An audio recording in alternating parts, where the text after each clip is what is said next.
et à tous, bienvenue sur la chaîne Twitch du DFCO pour ce 4e numéro de DFCO 360. Au sommaire aujourd'hui, nous accueillons notre gardienne internationale Solène Durand, notre entraîneur à la formation Jérôme Kerjean. Notre coup de projecteur est aujourd'hui avec Eddy Tell, Baptiste Renet et Grégory Coupet seront également avec nous pour la dernière partie de l'émission. On vous propose donc un programme alléchant pour cette dernière de l'année. Venez poser vos questions à nos différents interlocuteurs. DFCO 360 version 4, c'est parti. On commence cette émission avec notre gardienne de but et internationale française, Solène. Bonsoir Solène, comment vas-tu ? Ça va bien et toi ? Très bien Solène, on se retrouve 48 heures après le dernier match de l'année civile. Vous avez fait un match nul, un but partout contre Guingamp. Première question déjà, est-ce que pour toi c'est un bon point ce nul ? Vu la physionomie du match, je dirais oui, mais malheureusement on n'a encore pas gagné à domicile, donc non, c'est pas forcément l'objectif qu'on avait avant le match, mais voilà, un point c'est toujours ça, c'est toujours ce qui compte à la fin du championnat, ça sera le nombre de points. Là on finit avec 12 points les phases allées, c'est un bon point pour poursuivre notre saison. Comment t'expliques justement que l'équipe n'ait pas réussi à s'imposer pour l'instant à domicile ? Je sais pas, parce que si on savait, je pense qu'on aurait réglé le souci rapidement. Mais non, il faudra essayer de trouver le pourquoi du comment et essayer de rectifier ça sur la phase retour. Mais non, on en discute pas mal entre nous, on essaye de comprendre, mais pour le moment, on n'a pas encore réussi à comprendre le pourquoi du comment, mais j'espère que ça va arriver rapidement. Justement, au niveau du collectif, quelle analyse tu tires de cette première partie de saison ? Un début de saison un petit peu compliqué au tout début. Après, c'était aussi le temps de retrouver les repères avec le nouveau coach et aussi avec les nouvelles joueuses qui viennent d'arriver. Mais ça y est, on a commencé à trouver notre petite route, notre petite croisière entre nous et ça se passe super bien dans l'ambiance. Donc on savait qu'au bout d'un moment, ça allait aussi se voir sur le terrain. Et voilà, pour le moment, ça s'est vu surtout à l'extérieur et il faudra changer ça rapidement à domicile. Vous terminez cette phase allée avec 12 points, si je ne dis pas de bêtises. Vous étiez presque à 2 points du record de points à ce moment de la saison pour le DFCO en D1 Arkema. Es-tu surprise justement d'avoir entre guillemets autant de points à la trêve ? Non, j'espérais peut-être même un petit peu plus, mais non, après, on voit que les matchs sont compliqués. Il y a eu des résultats sur chaque week-end qu'on ne s'attendait pas forcément. Donc ça va être une saison très compliquée avec toutes les équipes qui peuvent battre un peu tout le monde, à part Lyon et le PSG qui sont encore vraiment au-dessus, mais sinon il peut y avoir des résultats un peu inattendus sur tous les matchs. Donc c'est à nous de se concentrer sur nous et avoir le maximum de points. Mais voilà, après nous on a essayé de battre nos concurrents directs au maintien. Ça s'est fait à l'extérieur, pas à domicile. Et comme je l'ai dit, ça c'est inquiétant par contre. Penses-tu que justement que le DFCO au niveau classement est à sa place ? Franchement, je pense pour le moment.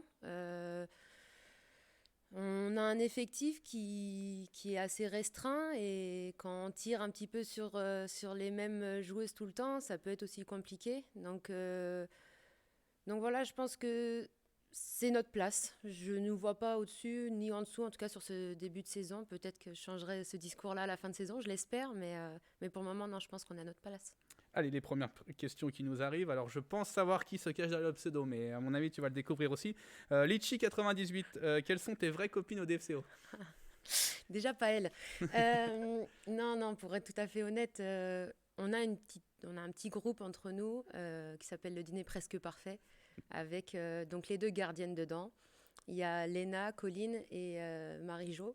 Et non, je les chambre beaucoup par rapport à ça, mais non, on a voilà, ce petit groupe-là où je suis tout le temps avec elle et je pourrais pas en citer une plus que l'autre, même si je préfère Laura. Mais non, après, je peux pas en citer plus. Donc, vous aurez compris que c'était Lisa Liflus, la deuxième gardienne, qui a posé cette question. 98, c'est ça son surnom ? C'est ça, 98. Ouais, ok. Question de Ecladus. Comment expliques-tu ce manque de régularité ? Franchement, je sais pas trop. Le souci, c'est qu'on n'a jamais vraiment réussi à tenir 90 minutes. On a fait des bons matchs, on va dire une mi-temps de temps en temps, ou des phases de jeu de 20 minutes par match. Enfin, voilà, des petites séquences de match. On n'arrive pas à tenir un match entier. Je pense que c'est là aussi notre souci. Et on prend énormément de buts au retour des vestiaires. Donc, Je sais pas de quoi ça vient, parce que c'est voilà, un petit manque de concentration dès la reprise, je sais pas, mais ouais, il faudra régler ça parce qu'on en a pris énormément là et ça va pas beau, c'est pas possible ça. Puis En on tant sait que que gardienne, non. comme toute qu'une gardienne, t'aimes pas, et du Non, coup, c'est derrière, tu disputes l'ensemble de ton équipe. non, je les dispute pas trop. D'ailleurs, les anciennes filles de Guingamp m'ont dit, mais tu gueules pas trop à Dijon. J'ai fait non, je me suis un petit peu calmée, mais non, non, non, on va essayer de trouver les solutions pour la phase retour. Justement, tu retrouvais tes anciennes coéquipières, c'est toujours un match un peu particulier, ça s'est pas mal chambré avant le match. Ouais, ça s'est chambré. Je les ai vus la veille à l'hôtel. Donc ça avait déjà commencé un petit peu la veille. Mais non, après on est reparti avec un match nul. Donc il n'y a pas eu de chambrage. Tout le monde est reparti un petit peu, voilà, pas heureux parce qu'on veut tous gagner. Mais voilà, au moins il n'y a pas eu de chambrage entre nous. Et puis voilà, après on verra pour le match retour. La question qui se pose, est-ce que le brouillard dijonnais avait manqué? Enfin, le brouillard bourguignon. Parce que Pas du tout. Si on pouvait même l'éviter, ça serait bien parce que je me suis vue un jeudi aller m'entraîner avec Jérôme et les gardiens, les garçons, et avec un brouillard magnifique. Je me suis dit, oh là là, sortie aérienne là-dedans, ça va être magnifique. Mais non, non, non, ça me manque pas du tout. Si on pouvait l'éviter d'ailleurs, ça serait bien. Ok, continuez à poser vos questions à Solène. Nous, on va passer à l'interview 1-2. Tu sais ce que c'est, on va dire. Allez, on est parti. As-tu la pression au moment de répondre à cette interview? Tu regardes bien la caméra. Pas du tout. Ok, si tu n'avais pas été gardienne de but, quel poste aurais-tu aimé occuper? Hum, Je dirais défenseur central parce qu'on voit encore tout le jeu et j'aurais pu encore gueuler sur les joueuses comme je veux. À part le football, quel autre sport as-tu testé? J'ai fait beaucoup de choses, mais au tout début j'hésitais avec le cheval. J'adorais le cheval et mes parents m'ont dit tu décides entre l'un ou l'autre, et après j'ai choisi le foot. Ok, quel autre sport t'intéresse le plus à la télé? Le biathlon. Ok, les françaises qui marchent plutôt pas mal en plus. Ouais, ça marche bien. J'espère que ce week-end ça sera pareil. Je vais les voir, donc Au Grand Bornand. exactement. Au contraire, quels sont les sports qui t'intéressent le moins à la télé? Bah, tout ce qui est au niveau de la danse, enfin voilà, la gymnastique un petit peu moins, même si je regarde de temps en temps, quoi, mais c'est pas, je regarde pas spécialement ça à la Ouais. télé. Ok, peux-tu nous expliquer pourquoi tes parents préféraient que ton idole soit plutôt Grégory Coupet et non pas Fabien Barthez? Euh, Parce que l'anecdote là, franchement, quand j'étais en maternelle, j'étais fan de Barthez et j'ai pris les ciseaux pour me couper les cheveux, donc j'ai fait un grand trou ici là. Donc mes parents, j'étais punie de ciseaux à l'école. Et mes parents m'ont dit non, non, ça c'est pas possible. Et après, bah, il y a eu Greg qui avait les cheveux longs. Donc du coup, ils étaient contents parce que je voulais absolument les cheveux longs comme Greg. Comme Greg. Ok, si tu pouvais modifier une règle dans le foot? Euh... ouf. Alors là, franchement, j'en sais rien du tout. Non, franchement, j'ai pas. Ok. Le truc qui peut te faire péter un câble en match? Les décisions arbitrales contestables. Ok. Comment s'est déroulée ta plus grosse boulette? Euh... Non, je dirais en demi-finale de la Coupe du Monde U20 qu'on a fait au Canada. J'ai fait une sortie aérienne et j'ai dit j'ai, et je suis passée à travers, on prend le but et on perd à cause de ça. Donc je dirais celle-ci, elle m'a beaucoup marqué. À l'inverse, quel est ton plus bel arrêt? En quart de finale de la Coupe du Monde, j'ai arrêté un penalty pendant le match et ça fait qu'on s'est qualifié après à la séance de penalty derrière, mais du coup ça a été un moment important. Ok. Qui te marque le plus de buts à l'entraînement? Personne. Ok. Sur penalty, c'est la loterie ou il y a une technique bien spéciale? Je pense que chez les filles, il y a plus de... On va dire qu'on est peut-être moins dans la petite finesse, etc. Donc je pense qu'il y a plus d'observations à avoir pour faire les bons arrêts. Ok. Lena Gutsch était ta principale victime dans le vestiaire en début de saison. Où en est ton tableau de chasse niveau chambrage? Je pense qu'elle est toujours numéro 1, mais après il y en a d'autres. J'aime bien embêter, même Colline, j'aime bien l'embêter. Et puis Laura ramasse beaucoup au niveau des gardiens. Donc je suis quelqu'un qui chambre énormément, donc voilà, dès que je peux, je chambre. Quelle est la joueuse la plus drôle du vestiaire? Lisa, enfin 98 pour les intimes. Ok. Un bon petit plat que tu pourrais nous préparer? Hum, j'ai fait une salade de lentilles. Enfin, c'est une recette d'une amie à moi qui me l'a donnée et je l'ai fait en début d'année à mon petit groupe de dîner presque parfait et elles ont adoré. Donc je dirais la salade de lentilles. Salade de lentilles. Ok. Si 3 personnalités, acteurs, chanteurs que tu aimerais rencontrer? 3 personnalités en général, hein, je peux Oui. mettre qui je veux. Qui tu Donc je dirais Martin Fourcade, Zizou, parce que ça reste quand même quelqu'un d'important dans le foot. Et je dirais Florence Foresti pour le côté un petit peu humoriste. Joli trio. Pas mal, je pense. Combien de points te restes-tu sur ton permis? Te reste-t-il, pardon? Non, j'en ai 6 parce que j'ai eu mon permis, enfin 8 maintenant, parce que ça fait... Permis. Voilà, je suis encore en A, donc du coup j'en ai 8. Ok, aucun excès, rien. Rien du tout, je fais attention. Très bien. La tâche ménagère que tu détestes le plus? Alors en fait un peu tout. Donc du coup j'ai un lave-vaisselle, j'ai un robot qui passe l'aspirateur tout seul. Donc franchement le ménage je déteste ça. Donc j'achète tout ce qu'il faut pour pas le faire. Ok. Et enfin, dernière question, pardon, quel est ton plus beau voyage que tu as réalisé jusqu'à présent? J'hésite, mais je dirais la Laponie avec ma famille. On est parti là-bas avec mes parents et mon frère pour la période de Noël. Et c'était vraiment un bon moment. Enfin, en plus avec la famille, donc c'était encore mieux. Après avec les amis, à Ibiza, on est parti à 4 là-bas et on a vraiment bien rigolé. Pas la même température. Non, puis c'était pas Pas le même délire de, pas le même délire de vacances. Ok, on a compris. Du coup, on passe à la roue maintenant, Solène, avec la dernière partie. Alors, le rouge, c'est tu devras nous montrer la pire photo de ton téléphone. Le jaune, tu découvres qui se cache derrière les 3 visages. Le bleu, tu réponds à la question corset du vestiaire. Le vert, on verra si tu as un collab sur la ville de Dijon. Le violet, tu devras reproduire l'emoji que tu as devant toi. Et le doré, tu nous raconteras ta meilleure blague ou fredonne un extrait de ta chanson préférée. Quand tu veux, Solène. Voilà, ça commence assez fort. Alors, soit une blague, soit une chanson. Non, je vais faire une blague que je faisais beaucoup avec ma grand-mère quand elle était encore là. Du coup, c'est un porc qui veut rentrer dans une porcherie. Oui. Mais il y a un vigile. Qu'est-ce qu'il lui faut pour passer? Mais c'est un porc. Hein. Un porc. Okay. Il veut rentrer dans une porcherie. Mais il y a un vigile. Qu'est-ce qu'il lui faut pour passer? Non, mais c'est un porc. Un porc. Il veut rentrer dans une porcherie. Mais il y a un vigile. Qu'est-ce qu'il lui faut pour passer? Non plus, personne. Vas-y. Non, un passeport. Ah, voilà, c'était la blague que je faisais avec ma grand-mère. Pas mal. Je valide. Vas-y, tu peux relancer la roue. C'est pas mal. Bleu. Alors, le bleu. Allez, les questions corsées du vestiaire. Qui mange le plus de bonbons? Franchement, il y en a pas mal. Hein. Mais peut-être Rose. Je sais que Rose aime bien. Rosélia, elles aiment bien. Ok. Deuxième question. Qui ronfle le plus lors de vos déplacements? Je peux mettre en général, parce qu'en déplacement, elle n'est pas forcément... Mais Laura.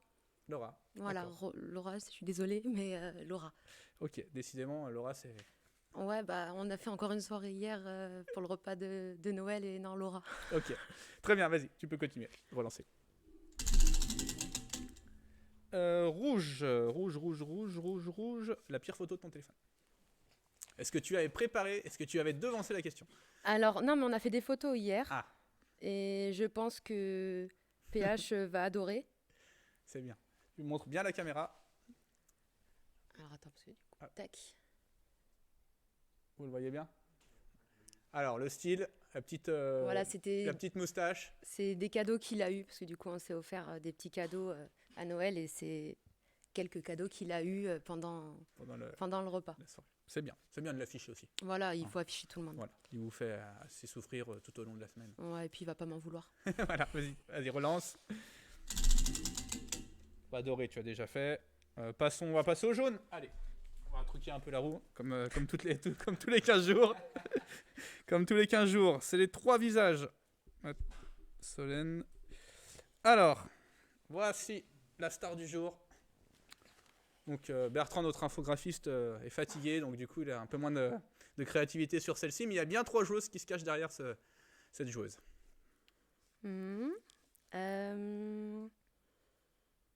Je dirais Léa, au niveau des cheveux. Yes. Et je dirais Hélène au niveau de la bouche. Tout à fait. Et Rose au niveau des yeux. Parfait. Pas mal. Allez, relance pour voir si le hasard fait bien les choses ou si bleu, on a déjà fait. Allez, on va passer aux emojis. Fais-toi plaisir. Viens devant la caméra. Faut que je fasse ça? Ouais, essayez. Ok. Vas-y, sweep, voilà. Hop. Parfait. Ok. Allez. Hop. Super. Passer aux questions vert. Tu n'es pas tombé dessus. Alors, je t'ai mis une question où je pense que tu peux répondre. Combien y a-t-il de kilomètres entre Châlons et Dijon? 77. Bien. Ouais. Tu le fais souvent, c'est pour ça. Ouais. Ok. C'est même avec Varennes, alors Chalon peut-être Varennes, un petit peu ça moins. c'est 71. Voilà, 71 c'est pour ça, km. Tout dépend où se place. C'est ça. Voilà. Dans quelle salle évolue la JDA? C'est une bonne question. Je sais pas, peut-être, je dirais, la seule salle que je connais, c'est le Zénith, alors peut-être qu'ils sont là-bas. Non, c'était Palais des Sports. Voilà. Et ben on a tout fait, je pense. Solène, merci. Bah de rien, merci à toi. Encore 2 jours d'entraînement, c'est ça? Un jour, on a encore jour. demain, et après on est en vacances. Vacances, reprise, Le 3. 3 janvier. On t'a pas demandé un petit mot sur le tirage, justement, de la Coupe de France aujourd'hui contre le PSG le 9 janvier. Ouais, un tirage assez intéressant, surtout qu'on les joue après le week-end d'après en championnat. Donc, bah, au moins, on va confronter direct une grosse équipe, même si on aurait préféré peut-être rencontrer quelqu'un de division en dessous pour la beauté de la coupe aussi. Mais voilà, on va voir ce tirage. Là, pour le moment, on va surtout profiter des vacances, se libérer, penser aussi à reprendre au niveau mental et réattaquer une semaine importante, et du coup avec le match au PSG qui se joue à Dijon. Donc j'espère que les supporters seront là et pourront nous aider. Et on rappelle que la finale de la Coupe de France se jouera à Dijon, justement, et ça aussi, ça rentre dans votre tête pour encore avoir un supplément de motivation pour cette rencontre. Bon, après, je pense que quand tu joues contre des équipes comme ça, tu n'as pas forcément besoin de ça pour comme motivation, mais oui, après, bien sûr, dès qu'on a vu que que la finale était à Dijon, on a dit bah ça serait exceptionnel de la faire. Donc, on va essayer. Après, sur un match, tout est possible. Merci Solène, passe de bonnes fêtes, repose-toi bien. C'est gentil, du merci. côté de la Saône-et-Loire, c'est un des plus beaux départements de France. Allez, on passe à la formation avec Jérôme qui va prendre ta place, Solène. À bientôt. À bientôt.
Et on poursuit cette émission avec notre partie formation. On accueille ce soir Jérôme Kerjean, entraîneur à la formation et spécialisé dans les gardiens de but. Bonsoir Jérôme. Bonsoir. On tenait à t'avoir avec nous car tu es en charge de la formation des jeunes gardiens de but. Déjà, est-ce qu'il y avait une séance aujourd'hui? Oui, il y avait une séance ce matin. Et quelle catégorie? Les 17, les 19 et la réserve, mais il y a moins de séances en ce moment, il n'y a pas les après-midi parce qu'on les coupe un petit peu. Ok, donc Jérôme, on tenait à t'avoir parce qu'on va pouvoir te poser plein de questions sur le recrutement des jeunes gardiens, la formation. Déjà, première question, à quel âge commence-t-on à former un gardien, un jeune gardien? Il y a l'école de foot et l'après-faux, c'est 7 et 11 ans, mais on commence à avoir des capacités chez un gardien des 13-14 ans. Voilà. N'hésitez pas à poser vos questions à Jérôme. Je sais qu'il y a pas mal de jeunes gardiens qui nous écoutent, donc des fois, si tu peux leur donner 2-3 conseils, entre guillemets. Quels sont les bons conseils? Voilà. Ça, tu donnes les conseils. Après, les bons. Je prends des buts. Exactement. Quelles sont les premières bases justement à poser quand vous recrutez un jeune gardien? Alors les bases, c'est déjà faut qu'il ait un minimum de jump et ensuite qu'il montre de la personnalité et du caractère dans les buts. C'est les deux choses importantes parce qu'après ça veut dire qu'il prendra beaucoup d'initiatives, ça veut dire qu'il prendra des bonnes décisions et que du coup on peut lui faire confiance dans les buts. C'est surtout ça. Justement, comment vous recrutez les jeunes gardiens? Qu'est-ce que vous regardez? J'avais anticipé la question. C'est ça. Donc du coup on recrute justement par rapport à son contexte, par rapport à son contexte familial, par rapport aussi à ce que sur le terrain il anticipe les trajectoires de balles, à ce qu'il prend parti sur les coups de pied arrêtés, ce genre de choses. Et donc on recrute énormément ses gardiens sur ces domaines-là. Et aussi au départ c'est les qualités techniques qui font la différence. S'il a des bonnes prises de balles, si son jeu au pied est bon, on peut voir qu'il a ces capacités-là. Mais surtout du jump et surtout de la personnalité. Voilà comment on recrute. Après c'est une décision collégiale avec plusieurs personnes du club. Et on se met d'accord autour d'une table. Ok, en termes de séances par semaine, un jeune gardien qui est au DFCO, il en a combien à peu près? Il en a entre 5 et 8. Parce qu'on peut considérer qu'une séance vidéo, c'est une séance aussi d'entraînement. Okay. Et puis il a des séances de muscu aussi, qui sont des fois faites par moi, des fois par les prépas physiques, enfin de plus en plus par les prépas, parce que je suis constamment sur le terrain sinon. Donc ils ont entre 5 et 8 séances. En gros, ça fait 8 ans que je suis au club, et c'est 50% avec moi et 50% avec le groupe, sur des situations, sur des jeux ou sur du travail de finition. J'ai remarqué ça depuis des années. C'était ma question, c'était dans les 8, tu comptes. Là, j'anticipe tout. Ah ben ouais, t'es bon, tu fais les questions, tiens, vas-y, tu peux tout poser.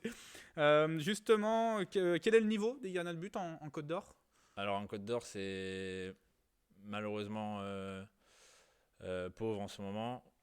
Effectivement, dès qu'on a écho de bons gardiens, on les fait venir au club pour les fidéliser et pour les sensibiliser au DFCO.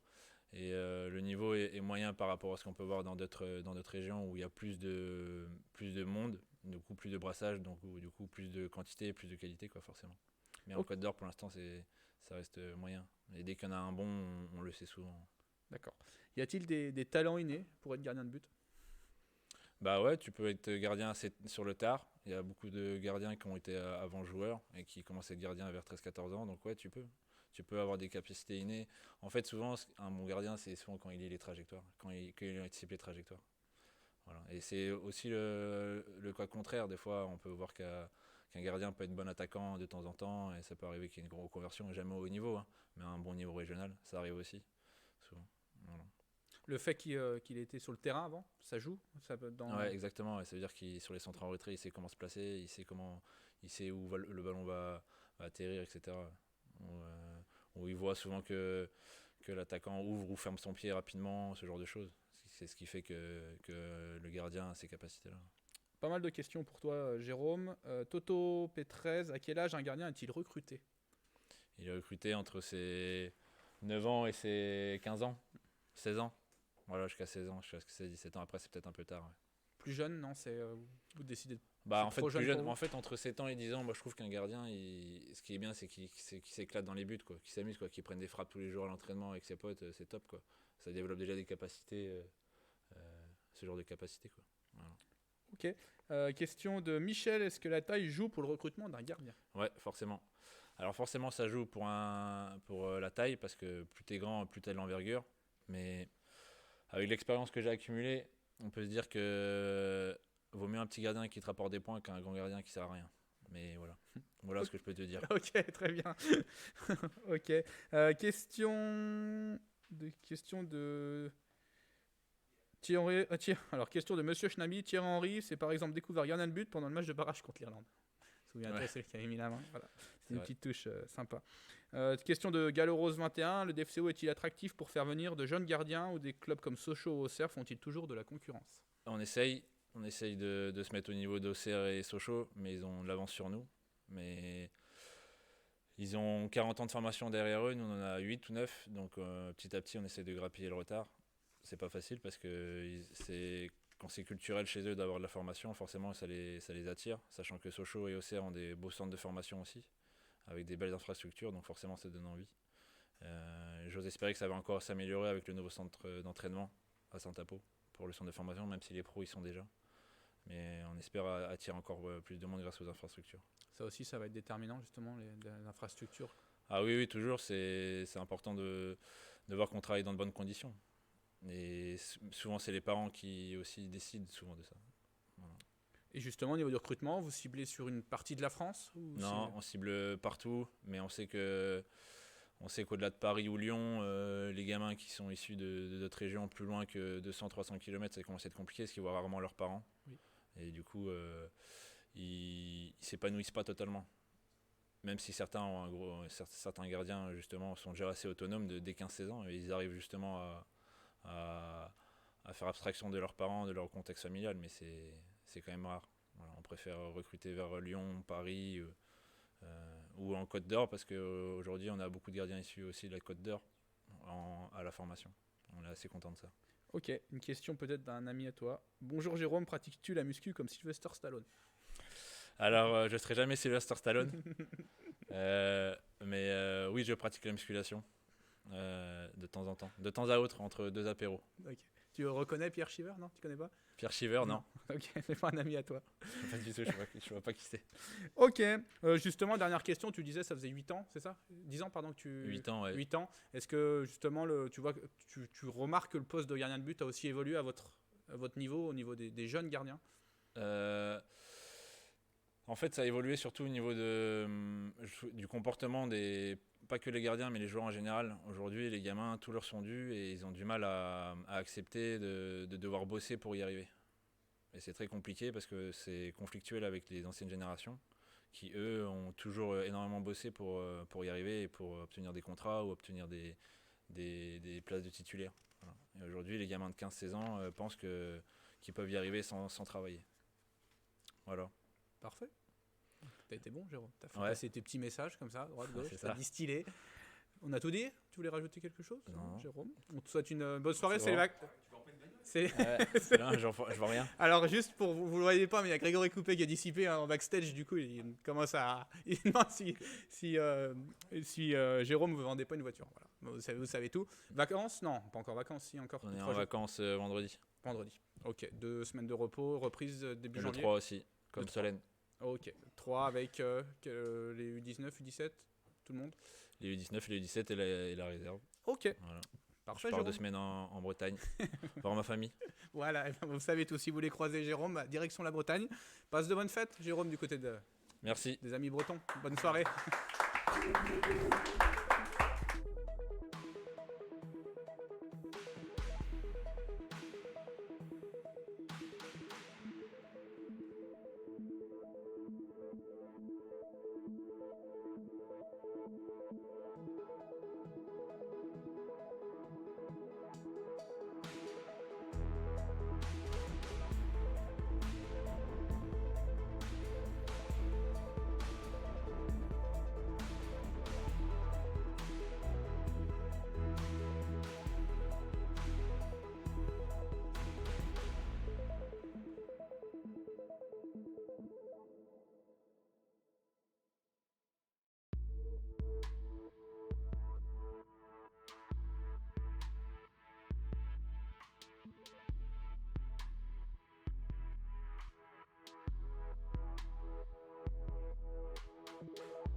Nous continuons notre émission avec notre coup de projecteur. Ce soir, nous accueillons Eddy Tell de l'association The Rooster. Bonsoir Eddy. Bonsoir. Bienvenue.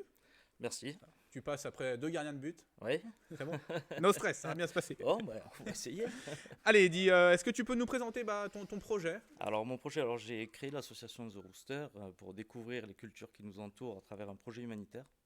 Donc, ma volonté est de permettre aux enfants de rêver en distribuant des ballons de foot, des maillots, en organisant des matchs, par le sport, donc par l'éducation, en distribuant du matériel scolaire et la protection de notre planète en plantant des arbres avec les enfants. Ok, est-ce que tu peux juste un tout petit peu te rapprocher pour le micro? Parce que je pense que ça sera mieux comme ça pour Bertrand. Parfait, comment t'es venue l'idée, tout simplement, de ce projet? Alors, au retour d'un voyage en Côte d'Ivoire en janvier, ça m'a pris parce que le fait de sortir de l'Europe et de voir ce qui était la réalité dans les autres pays, c'est une prise de conscience. Voilà. N'hésitez pas à poser vos questions à Eddy. S'il y en a qui ont le même idée de projet, il pourra vous aider. Je suis ravi d'y répondre. Et ravi d'y répondre. On continue. Quel sera justement ton moyen de locomotion? Alors, je pars en Land Rover Defender en 4x4, donc équipé comme une maison, pour un voyage de 3 ans. 3 ans. Donc, c'est un véhicule peu confortable, mais très efficace. Tu as déjà une idée de par où tu vas passer? Alors, je commence par l'Afrique, Okay. donc en suivant les côtes au maximum. Okay. Ça, c'était une volonté, l'Afrique, de débuter Oui, Okay. débuter par l'Afrique, puis l'Asie, Okay. Et l'Amérique du Sud pour terminer. Ok. Le Ouais. Covid ne remet pas en cause ton... Faudra s'adapter. Oui. Voilà. Ok. Comment on réfléchit justement à ne rien oublier dans un moyen de locomotion pendant 3 ans? Il faut y penser tous les jours, réfléchir à qu'est-ce qui va me manquer, qu'est-ce qui pourrait me servir, qu'est-ce qui sera utile, qu'est-ce qui ne l'est pas. Oui. Pas emporter n'importe quoi. On essaye d'y réfléchir, puis de voir sur les autres personnes qui ont déjà fait ce genre de projet et d'essayer de s'en inspirer. Internet est une vraie mine d'or? Ah oui. Oui. Ça. Ok. Quel pays as-tu hâte de traverser? Alors, tous les pays, forcément, j'en connais pas beaucoup, j'en connais peu, mais je dirais plutôt les pays himalayens et andins. Donc Tibet, Népal, et puis plutôt Chili, Argentine. Voilà. Ok. Une première question. Donc déjà, tu as une félicitation de God21560. Bravo Eddy. Une question de Toto P13. 3 ans, est-ce que c'est pas trop long pour la famille, sans sa famille? C'est pas trop long aujourd'hui, on a quand même des moyens de communication qui nous permettent, avec FaceTime, avec tout. Bon, c'est pas comme à l'époque, il y a quelques années, je veux dire, quand on n'avait pas tout ça, c'était plus compliqué pour les familles. Juste le décalage horaire, faut bien s'organiser. Ah ouais, faudra s'organiser. Ouais. Mais tout se fait avec Tout se fait. aujourd'hui. En quoi le football était un point important de ton projet? Je pense que le football, c'est un sport qui rassemble dans le monde entier. C'est le sport qui rassemble le plus, je pense, aujourd'hui. Et je pense que allier ce sport à l'éducation, à l'écologie, ça me paraissait une évidence pour moi. Voilà. Comment, justement, depuis combien de temps tu as eu l'idée vraiment là, que ça se concrétise? Est-ce que du coup le Covid a un petit peu retardé tout ça? Ça l'a pas retardé pour le moment, Ouais. mais c'est au retour donc, de ce voyage en Côte d'Ivoire, donc c'était janvier dernier, donc ça va faire bientôt 1 an. Bientôt, ouais. Donc c'est assez court comme préparation, mais pour un départ au 12 mars, Oui. mais ça devrait aller. Faut pas traîner. Mm. Ok. Comment nos supporters justement peuvent te suivre surtout, et pourquoi pas soutenir aussi ton projet? Alors, tout le monde peut nous suivre sur Facebook, Okay. donc sur la page The Rooster, et ainsi que Instagram, The Rooster Tour. Okay. Voilà, on peut donc nous soutenir sur le site Hello Asso, où il y a une cagnotte en ligne de créer, ainsi que nous contacter directement par message privé sur Facebook ou Instagram, si vous êtes une entreprise ou autre, pour pouvoir participer au projet. Ok. En termes de budget, justement, quelle est un petit peu la somme à En termes de récolter? budget, alors on est sur un budget de 176 000 € au total. Ok. Parce que pendant 3 ans, en fait, en gros, tu ne travailleras pas. C'est simplement. Non. Ok. C'est ces C'est fonds-là qui vont me permettre de survivre pendant 3 ans. Exactement, tout Ok. à fait. 176 000. Aujourd'hui, on est encore à la recherche de 45 000 €. D'accord. Voilà. Ok. Pas mal de messages, hein, Eddy, qui te félicite pour ton projet. Il y a Merci un message de Seb21850. Je suis avec toi, Eddy. Est-ce que tu as un ami qui s'appelle Seb? Non, ça ne te parle pas? Non. Laurine Roche, c'est un très beau projet. Il y a Lucas71902. Bravo, Eddy, pour ce super projet, ça va le faire. En tout cas, il y a visiblement des Merci gens à qui tous. vont te suivre dans ton projet. Donc, Merci beaucoup. j'imagine, pendant tes 3 ans, tu as prévu d'alimenter aussi les Oui, réseaux alors il y sociaux. aura des publications donc, quotidiennes, Oui. des vidéos, une vidéo par pays. Ok. Des petits articles. Voilà, on va faire vivre tout ça pour que tout le monde puisse le suivre. Dans ta bande, il y en a qui gèrent un peu au niveau rédaction et tout ça ou... Oh non, ça va être moi, faut Ouais. que j'apprenne. Exactement. Question de God 21 580 et dit vas-tu emmener un maillot du DFCO pendant ton voyage? Ah ben pourquoi pas, Ah, on attend du coup la photo. on attend les maillots. Ça peut être un défi aussi de faire une photo du maillot dans chaque pays où tu Ah passes. ben, avec grand plaisir. La rubrique dédiée. Ok. Et dans la vie, du coup, juste avant ce voyage, qu'est-ce que tu fais comme. Alors je Qu'est-ce suis que dans tu les travaux faisais? publics, je suis Ok. conducteur de travaux, encore Ok. jusqu'à vendredi. Oui, ok. Et puis voilà, je suis donc pour le gros projet Martin. Ok. Il me semble que tu avais travaillé aussi pour le centre. Oui, le centre d'entraînement, le centre de formation, le terrain en face. Donc le Voilà. DFCO fait partie de ta vie, quoi. C'est ça, depuis 3 ans. Ok. Encore un message de Cécile. Tous avec toi, Eddy, pour ce beau projet. Voilà. Merci. Franchement, sur le réseau, ça Eh te ben, merci soutient. beaucoup. Et bah, bon courage, Eddy. 12 mars, c'est ça pour le 12 mars départ 12 mars départ de Dijon. de Dijon. Et donc il y aura un deuxième départ dans mon village natal dans le Vaucluse. Donc le 13 mars. 13 mars. Et c'est parti. Et bah, bon courage, bravo pour ce projet. Et en espérant que tout beaucoup. se passe bien pour Ah, toi tout se juste passera pendant bien. ces 3 ans. Puis on se revoit dans 3 ans du coup. C'est ça. Allez, merci Eddy, bonne soirée. Merci.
On se retrouve toujours dans ce 4e numéro de DFCO 360. C'est Baptiste Reyna qui est avec nous. Bonsoir Baptiste. Salut Jérém. Baptiste, on va revenir sur ce match. On est quelques jours après DFCO Niort. Estimes-tu justement que c'est un bon point de prix dans cette rencontre? Non, je dirais pas que c'est un bon point parce que on passe complètement après notre première mi-temps où voilà, on est passé vraiment à côté de nos principes. On a eu beaucoup de déchets techniques et on prend des buts un peu gag. Donc voilà, c'est bête de faire des premières mi-temps comme ça. C'est pas la première fois de la saison que ça nous arrive. On est une équipe à réaction et il va falloir inverser la tendance à ce niveau-là. Après, ça peut être un bon point dans le sens où voilà, on arrive à revenir à deux partout. Et on aurait peut-être même pu gagner le match à la fin sans des arrêts de leur gardien. Donc voilà. Mais quand on joue à domicile, c'est pour prendre les 3 points et pas se contenter que d'un seul. T'as vu jouer de malchance avec ce ballon qui te rebondit malheureusement dans le dos. Ouais, elle me tape, je la dévie sur le poteau, après elle me revient dans l'oreille, je crois qu'elle retape le poteau, elle me tape dans le dos, elle rentre. Ouais. Voilà, c'est des choses qui arrivent malheureusement et ça ne nous a pas été favorable pour le coup. Il reste 2 matchs justement avant la trêve. Il y a la Coupe de France. On va les analyser ensemble si tu le veux bien. Donc direction Cannes pour débuter entre guillemets le road trip pour le 32e de finale de la Coupe de France. Baptiste, encore une affiche contre une équipe de N3. Comment vois-tu justement cette rencontre? Bah déjà, ça va être un plaisir de retrouver Steven Paul. Bon, La question. même s'il joue pas, ça va être un plaisir de le revoir. Après, on sait que c'est des matchs qui sont toujours compliqués. On l'a vu même lors du tour contre Morteau où on a marqué en deuxième mi-temps assez tardivement. Voilà, c'est des équipes qui sont accrocheuses. Là-bas, je pense qu'il va y avoir un public qui va être chauffé à blanc et qui va pousser derrière leur équipe. Donc ça va être en quelque sorte un peu un match piège, mais il va falloir y aller pour se qualifier et pour continuer l'aventure en coupe. Et derrière, on a ce match à Nancy où on va y aller avec vraiment l'envie de ramener 3 points pour passer des fêtes un peu plus sereinement. Tu as devancé toutes mes questions déjà. Ouais, mais parce que je les ai lues avant. tu m'as fait l'analyse. Justement, il y avait une question de Julie Foot. Bonsoir Baptiste, est-ce que tu es content de retrouver Steven Paul ce week-end? Oui, bien sûr, parce que Steven, je le considère comme un ami. C'est quelqu'un avec qui je suis resté pas mal de temps au DFCO. On avait noué des liens, donc voilà, on s'est un peu perdu de vue là, comme il était parti jouer en Indonésie. Moi, j'étais parti d'ici, donc voilà, c'est toujours un grand plaisir de retrouver Steve et de pouvoir discuter un peu avec lui. En tout cas, sur les photos, on l'a vu affûté, Steve. Il est toujours affûté. Il est toujours affûté, beau gosse, un peu le style Amat Pokora. Voilà, ok. Et écoute, on va passer aux questions 1-2, questions décalées. On est parti, Baptiste, tu regardes bien la caméra. As-tu la pression au moment de répondre à cette interview? Non, ça va. Quel est ton avis sur la dernière désignation du Ballon d'Or? Pour moi, je l'aurais donné à Lewandowski. Ok. Le joueur de foot qui était affiché en poster dans ta chambre? Alors ça, c'est une bonne question. Je crois que j'avais même pas de poster. Pas de poster. Non, mes parents, ils voulaient pas que je salisse la tapisserie. Ok. Non, je rigole, c'est pas vrai. C'est une blague. Il y a Frédéric Samaritano comme possibilité de poster. Question, tu voudrais pas aller organiser le prochain tirage au sort de la Champions League? C'est pas évident. On a vu qu'ils ont dû le refaire, donc je pense que ça va pas être simple à organiser ça. En parlant de boules, tu avais pu défier Julio Tavares à la pétanque? Ouais. Dur. Non, on s'arrête là. Tu m'as juste demandé si je l'ai défié. Oui, je l'ai défié. Ok. Tu l'as battu? Non. Ok. J'ai pris une bulle. Ok. Ok. Parmi tes anciens coéquipiers au DFCO, quels sont ceux avec qui tu as gardé le plus de contact? Qui sont partis actuellement? Oui. Je dirais, il y a Pierre Lesmelou, même Mehdi Abed, il y a Steve aussi, Paul. Enfin, franchement, il y en a pas mal, même Moïse Johnny. Voilà, on est tous restés en contact quand même. Tous ceux qui étaient là pendant l'épopée de Ligue 2, Ligue 1. Donc voilà, on est restés quand même assez unis tous ensemble. Et quel est celui qui a fait le meilleur parcours pour toi? Le parcours financier, je dirais Julio. Ok. Ça, c'est après, c'est période de fête, c'est important les finances. Non, je dirais Pierre parce que voilà, il a bien roulé sa bosse à Nice. Il est resté pas mal de temps là-bas. C'est un très bon joueur et là, il va s'éclater. Il est parti s'éclater en Angleterre, en première ligue, dans un des meilleurs champions du monde, si ce n'est le meilleur. Donc, ouais, je dirais peut-être Pierrot. Ok. Quel est le joueur le plus chambreur du vestiaire? Bon, elle est facile cette question. Mon grand Frédéric Samaritano. Quel est le joueur le plus drôle du vestiaire? Il y en a pas mal, hein. Franchement, on a un bon groupe à ce niveau-là, mais je pense que je dirais Fred encore. Ok. Avec qui pourrais-tu échanger tes fringues dans le vestiaire? Pas Fred là, pour le coup. Compliqué. Je dirais qui c'est qui s'habille bien. Vous avez répondu Daniel, apparemment qui avait un style. Ouais, Daniel il s'habille bien. Ouais, je dirais Daniel. Ok, et c'est nous qui avait été surpris un jour d'une tenue de Daniel. Voilà. Ouais, ce matin il a mis un peu un survêt de parachute. Ok. Au contraire, avec qui ça serait impossible? Avec Fred parce que c'est trop petit. Ok. Il ramasse Frédéric Saint-Martin. En même temps, avec la venue de Baptiste René, on pouvait pas s'attendre à autre chose. Si tu n'avais pas été footballeur professionnel, tu aurais aimé l'être dans quel sport? Rugby. Quel poste? 3/4 centre. Ok. Quelle est l'équipe que tu supportes justement dans le top 14? Toulouse. Toulouse, ok. Gardien de handball, c'est rude quand même, non? Ah oui. Est-ce que tu as déjà tenté? Ouais, on avait fait une initiation une année avec Laurent Weber. On est allé rencontrer les gardiens du Dijon Handball et on avait fait quelques petits échauffements, petits entraînements. Et on s'aperçoit vraiment que c'est un métier de fou. Hein, parce que ça va vite. Ça va vite et puis ils sont sans cesse allumés dans l'œil de l'attaquant. Donc c'est vrai. C'est pas évident. Ok. Dans une soirée karaoké, quelle chanson choisirais-tu de chanter? Moi, je m'appelle Lolita. La chanson que tu siffles sous la douche. Non, je ne fais pas sous la douche, mais des variétés françaises en général. Ok. Quel est pour toi le plus bel arrêt de ta carrière? Je sais pas. Il y en avait un que j'avais bien aimé, c'était contre Lille, sur une tête d'Eder. C'était notre première saison en Ligue 1 après la remontée. À la 80e minute, voilà, c'est une tête décroisée, je la sors. Je dirais peut-être celui-ci. Eder, un mauvais souvenir pour les Français. Ouais, malheureusement. Et l'attaquant adverse qui t'a le plus impressionné ou martyrisé? Il doit y avoir le petit Mbappé dans les parages. Ça, Kylian qui est jamais très loin dans ces genres de questions. Kylian il est toujours par là. Ouais. T'en as mis beaucoup, non? Ouais, si, je crois qu'il m'en a mis pas mal. Ouais. Il y a Neymar aussi, une année là, qui en perd 8-0, je crois qu'il m'a triplé.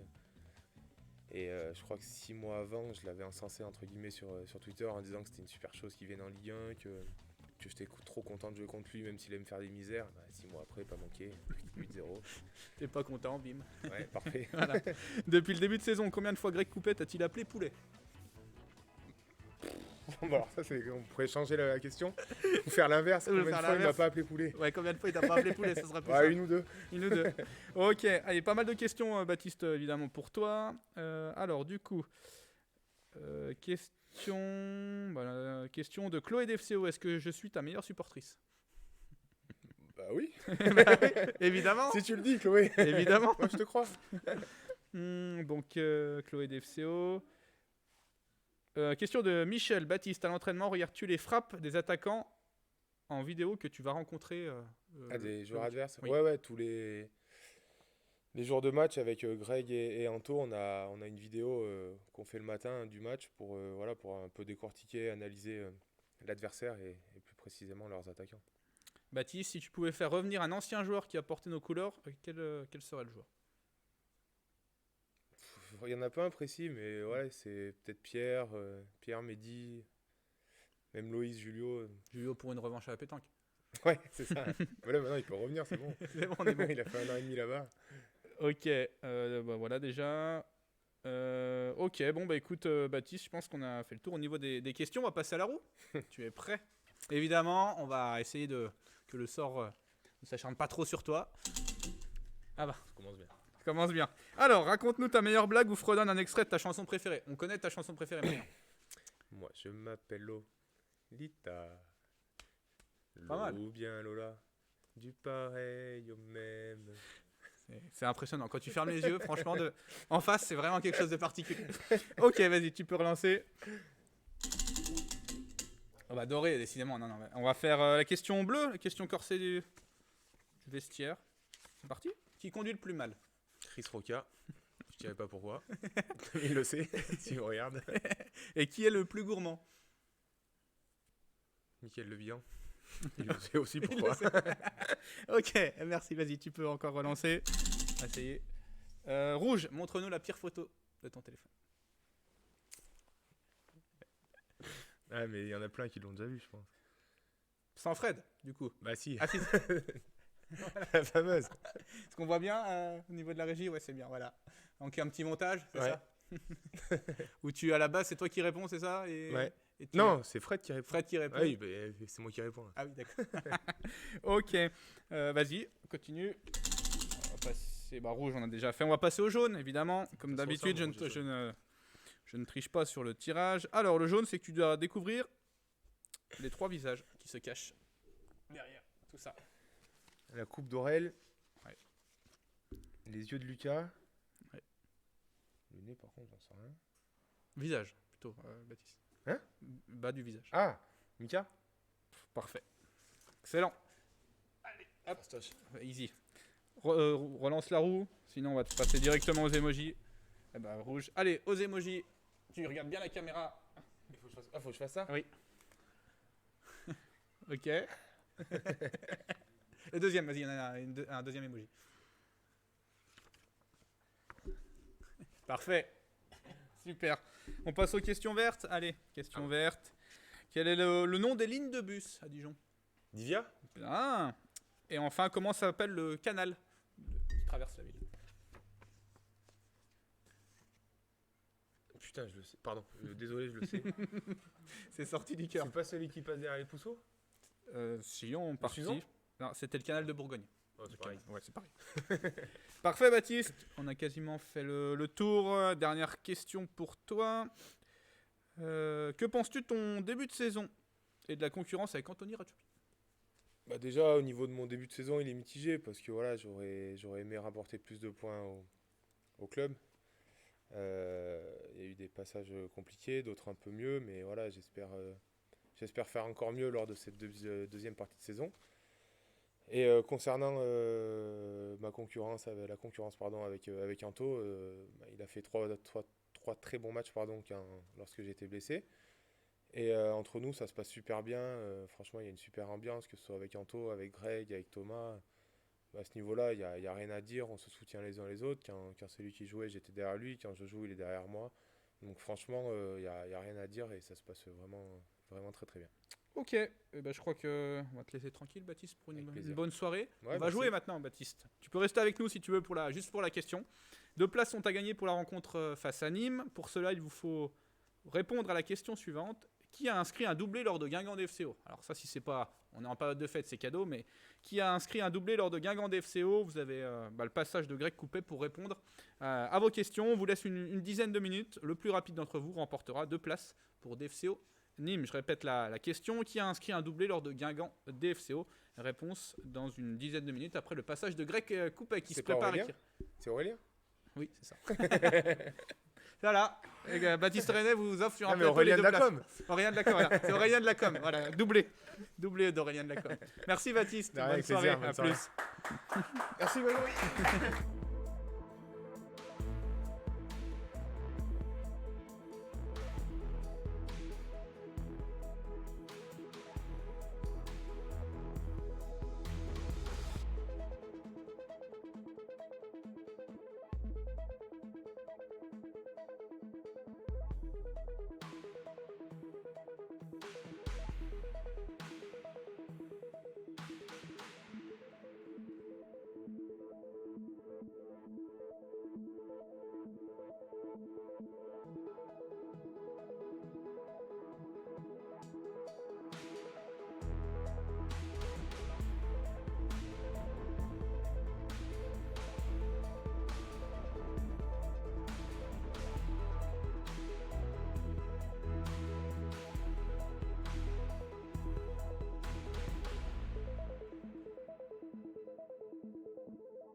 On termine cette émission en recevant notre entraîneur des gardiens, Grégory Coupet. Salut Greg. Salut. Greg, on ne te présente plus cette fois champion de France avec l'OL, une Coupe de France, une Coupe de la Ligue, une Coupe Intertoto. Tu étais aussi sélectionné en équipe de France avec 2 titres, je crois, remportés en Coupe des Confédérations. Ouais, mais ça c'était avant. J'aimerais tellement qu'on dise plutôt il y a une montée avec Dijon, ça serait plus sympa. Bientôt. J'espère. On va revenir sur ton poste d'entraîneur des gardiens. Déjà, première question, pourquoi avoir décidé d'occuper cette fonction après la fin de ta carrière? Parce que je pense que quand tu es piqué depuis ta plus tendre enfance, tu as envie après de transmettre. Comme tu l'as dit, j'ai eu une belle carrière, donc j'ai des choses à à donner à mes gardiens. Après, c'est une passion, hein, c'est un vrai plaisir. Comme c'est une chance d'être une équipe dans l'équipe, moi, je suis avec mes gardiens. Et quand je suis avec mes gardiens, je suis le plus heureux. C'était une fonction que tu avais réfléchi depuis longtemps? Non, pas du tout. Non. Non, parce qu'en fait, je me suis mis dans les médias à la fin de ma carrière. Et bon, ça se passait en plus bien. Et en fait, quand j'ai commencé à avoir un peu des fourmis dans les jambes. Et Le terrain te manquait. c'est vrai que j'ai croisé aussi Jean-Michel Aulas à Madrid quand je suis allé voir jouer les filles. Et c'est lui qui il m'a dit ce serait bien que tu passes tes diplômes et puis on ne sait jamais quoi. Et puis voilà, je me suis lancé et donc comme il fallait dans ces cas-là entraîner, j'ai toqué à la porte de l'Olympique Lyonnais et puis voilà. Puis voilà, te retrouves à Dijon maintenant. Exactement. Justement, en termes d'organisation, comment organises-tu ta semaine d'entraînement? Alors je dirais que c'est par rapport à des périodes. Il y a la préparation où on peut en autonomie et là je m'occupe de mes gardiens et c'est moi qui les prépare un peu comme je veux pour avoir une montée en puissance, réathlétisation aussi et tout, même si on a des préparateurs physiques mais c'est toujours en phase avec eux. Et après j'aurais tendance à dire quand le championnat est lancé, on s'adapte surtout aux volontés du coach, les séances qu'il prépare lui qui veut faire derrière. Pour nous, alors bien sûr par rapport à une semaine normale, en début de semaine, c'est là où on va taper le plus. On va un peu faire du physique, du foncier un peu pour les gardiens. Mais la suite, c'est surtout des échauffements par rapport à ce qui est proposé derrière collectivement. Ok, toujours s'adapter à ce que propose le coach par rapport Je crois à que sa c'est le séance. maître mot. Quand tu es entraîneur des gardiens, c'est s'adapter à tout. Là où tu t'entraînes, à quelle heure, comment, et qu'est-ce qu'on fait derrière, et voilà. Ok, peux-tu nous présenter les profils de tes gardiens de but de cette année? On va mettre Enzo dans les 4 qui vont être Ouais, avec toi. j'ai Baptiste, bien sûr, qui est notre gardien qui est le plus expérimenté, qui est un gardien plutôt calme, on va dire, et posé, donc qui connaît un peu tout ce qui est de se gérer, notamment dans une semaine. Donc j'aurais tendance à dire c'est celui qui me demande presque le moins de travail. Après, j'ai Antonio Ratchopi que je connais depuis un petit moment aussi, que je suis et qui lui a connu notamment la saison dernière ses premières titularisations en Ligue 1. Et donc il y a un vrai accompagnement avec lui où on essaye d'être encore plus dans le décortiquage de ce qu'il a pu faire, un travail encore plus psychologique et peut-être encore plus athlétique physique aussi, puisqu'il est plus jeune.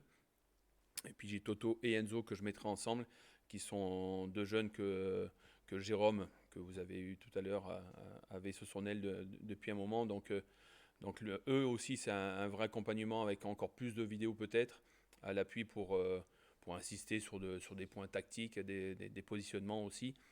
Et puis pour eux, c'est un peu une découverte aussi de ce que c'est le haut niveau, donc la vitesse d'exécution des entraînements.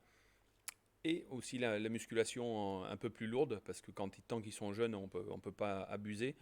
Et donc après, là, on évolue dans du plus costaud, on va dire, et plus mature. Et on va dire, il faut prendre en compte aussi le fait que quand ils viennent avec nous, il y a un côté émotionnel, un peu stress aussi. Donc il y a toujours un pic d'énergie quand ils arrivent, et puis un petit côté un peu moins facile par la suite. Parce que sur l'euphorie, tu t'éclates, tout va bien, c'est on va dire assez facile, mais la régularité, c'est là où c'est plus dur. Et c'est là que Baptiste et comme Anto sont des gardiens importants pour montrer l'exemple. Qu'est-ce qu'être un bon entraîneur des gardiens? Je sais pas, moi, mais je sais pas, en Être tout à cas, l'écoute, moi, en j'imagine, tout aussi. cas, j'essaye d'être tel que je suis déjà naturellement. Pour moi, il faut que ce soit des entraînements interactifs. Donc, le principal, pour moi, ce qui est important, c'est de leur proposer des exercices à chaque fois un peu variés, qui n'ont pas un côté répétitif, mais qui est une recherche aussi du pourquoi, du comment, pourquoi on fait ça. Donc, comme je l'ai dit, c'est déjà souvent par rapport à ce qui est proposé collectivement derrière. Mais je leur explique toujours. Après, c'est très technique par rapport à des positionnements de pieds, des réajustements, des techniques de main. Donc voilà, c'est beaucoup d'échanges, et c'est un travail qui demande beaucoup de communication en fait. Ok, beaucoup de questions, Greg. Beaucoup Ah. de questions. Une question de Pierrick 1002. Quel diplôme peut-on passer pour être entraîneur de gardien de but? Il y a le CEGB qui est certificat d'entraîneur des gardiens de but. Alors il y a le national et la licence A qui est internationale. Pour ma part, j'ai les deux. Et puis après, je sais pas tout ce il doit se passer pas mal de trucs aussi avant, mais Bon, comme j'étais international et avec une carrière sympa, j'ai pas eu, on va dire, tous les stages avant. National, c'est pour entraîner en France, Ouais, honnêtement, exactement. voilà, et ouais, puis, ouais. ok. Bah, parce que leur idée, c'était d'imposer ce CGB pour qu'il y ait une forme de rémunération minimale pour les entraîneurs de gardiens, mais c'est toujours pas en vigueur. D'accord. Ok. Bonsoir Greg, que penses-tu de la ville de Dijon, Laurine Roche? Magnifique. Sans le brouillard, encore mieux, mais quoi qu'il arrive, magnifique.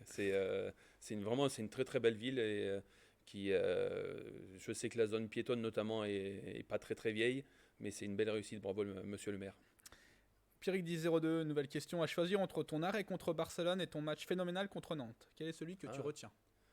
À Barcelone, au Camp Nou, Champions League, c'est quand même un truc différent. C'est pour ça que d'ailleurs c'est celui qui tourne régulièrement sur les réseaux. Ouais.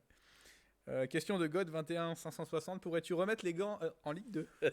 Non, non, par respect ne serait-ce que pour mes gardiens, non, parce que j'ai pris du poids, parce que à bientôt 50 ans, les réflexes sont quand même bien moindres que mes gardiens. Bonsoir Grégory Shizumulu, la question c'est: bonsoir Grégory, lorsqu'on regarde l'échauffement des gardiens, je suis surpris de voir la souplesse d'Anthony Ratchopi. Il donne la pression d'une facilité déconcertante. Est-ce que c'est inné chez lui ou c'est une qualité qu'il travaille? Non, alors c'est une de ses qualités, de ses grosses qualités. C'est vrai qu'il a une vraie souplesse. En plus, on le voit qu'il se désarticule tout le temps. Moi, c'est ce que je dis des fois. Je le vois tordre ses genoux. Là, je me dis, si je fais ça, moi je fais à l'hôpital. Mais c'est vrai qu'il a une vraie souplesse. Et que... Après, je pense que c'est aussi un travail qu'ils font en Suisse, notamment par rapport à ces techniques de limite presque grand écart. Mais il a des aptitudes quand même assez incroyables. Et même au niveau des épaules, des bras, il a une facilité incroyable. Ok, Vic de Twitch, quel conseil donnerais-tu à un jeune qui aimerait être gardien? Bah, j'espère qu'il aime plonger.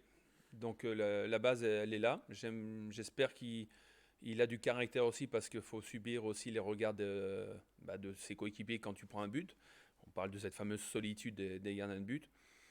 Après, je lui souhaite de tomber sur un bon entraîneur de gardien qui va lui permettre avant tout de prendre du plaisir, de s'éclater, quoi. Après, par la suite, on rentre dans les détails, dans la technique, mais ce qui est important, c'est de prendre du plaisir et d'avoir une vraie capacité à y aller, quoi, à subir des frappes, et c'est pas donné à tout le monde.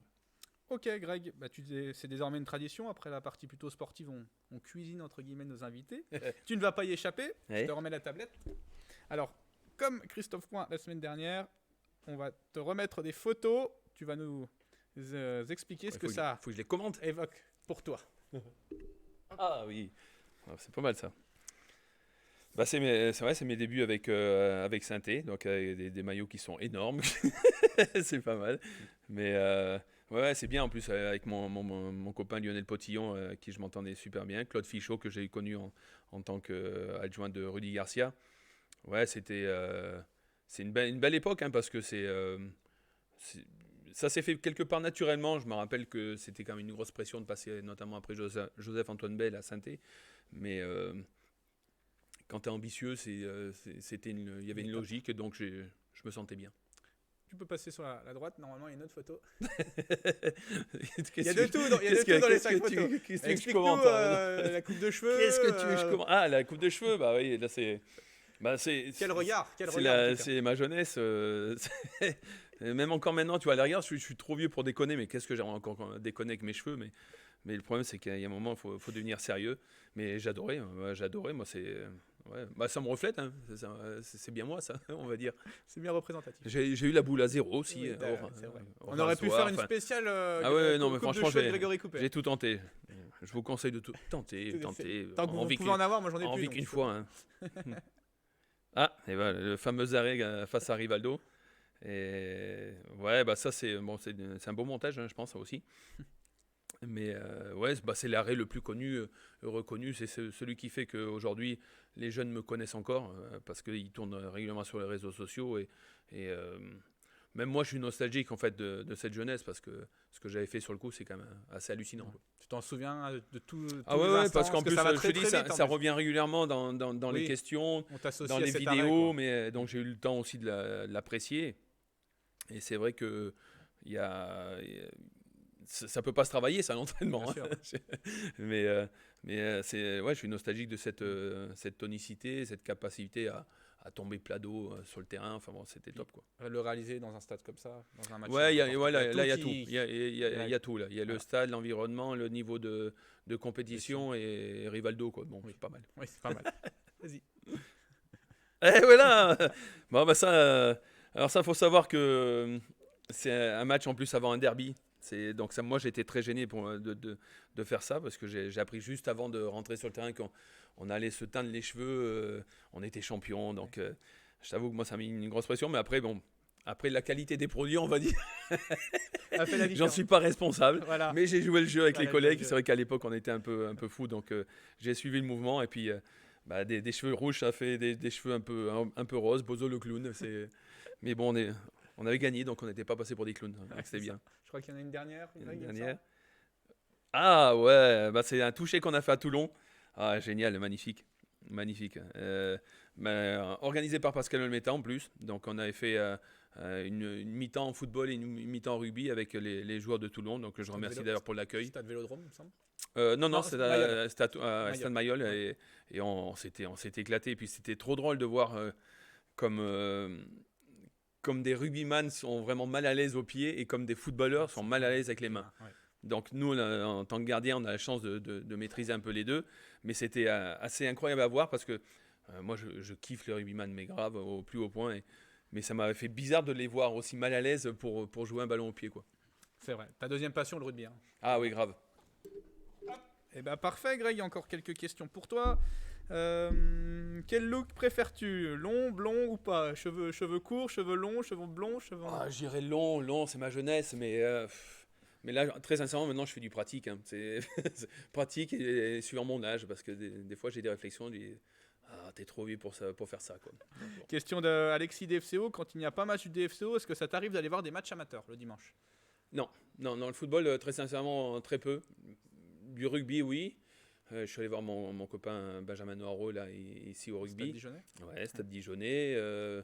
Non, j'essaie plutôt de me changer les idées, toi, essayer d'aller faire De couper, quoi. ouais, une petite pièce de théâtre, des trucs comme ça, et surtout la famille, quoi. Profiter en famille, bien manger, bien boire. Eh ben parfait. Elles sont... Non, mais c'est bon, on a fait toutes On est les bon? questions. On a été bon, Greg. Passe de bonnes fêtes. Encore Magnifique. un dernier un petit peu de travail quand même avant les fêtes. Ouais, Deux gros ouais, matchs. non, mais on a 2 matchs très très importants. Et puis Nancy, c'est important de rattraper peut-être les 2 points qu'on a perdus à domicile. Donc non, là oui, les vacances c'est après. Après. Merci, Greg. Pas de soucis, Bonne, c'était un plaisir. Bonne soirée. On va donner Passez de bonnes fêtes tous. Passez de bonnes fêtes, exactement. Vous avez raison. On va arriver à la dernière partie de cette émission en passant aux remerciements. Pardon. Réponse, venez, donc on le disait, venez en MP pour remporter votre lot. Je crois que c'est Chouette FC, il me semble, qui a remporté les 2 places pour le match contre Nîmes. Cette émission touche donc à sa fin. Nos Dijonnais ont rendez-vous samedi à Cannes pour les 32e de finale de la Coupe de France. Coup d'envoi à 18h30. Ensuite, ils prendront la route de Nancy mardi pour la 19e journée de Ligue 2 BKT. De votre côté, supporters dijonnais, vous pouvez jouer à notre calendrier de l'Avent jusqu'au 24 pour gagner des lots exceptionnels. Rendez-vous chaque jour sur nos réseaux sociaux et sur notre site. Par ailleurs, rendez-vous au DFCO Store pour vos derniers achats de Noël. Nos collègues vous attendent tous les jours de la semaine, hormis le dimanche. Enfin, je termine cette émission en remerciant nos invités. Merci Greg, tu l'as dit. Et l'ensemble des personnes qui ont travaillé sur ce 4e numéro. Au nom du DFCO, je vous souhaite de passer à toutes et à tous de très belles fêtes de fin d'année. Je compte sur vous pour respecter les gestes barrières et prendre toutes les précautions nécessaires dans le contexte actuel. Prenez soin de vous et de vos proches. Rendez-vous sur Twitch le 8 janvier pour DFCO Nîmes. En attendant, suivez les 2 dernières rencontres de l'année sur nos réseaux sociaux. Bonne soirée à tout le monde.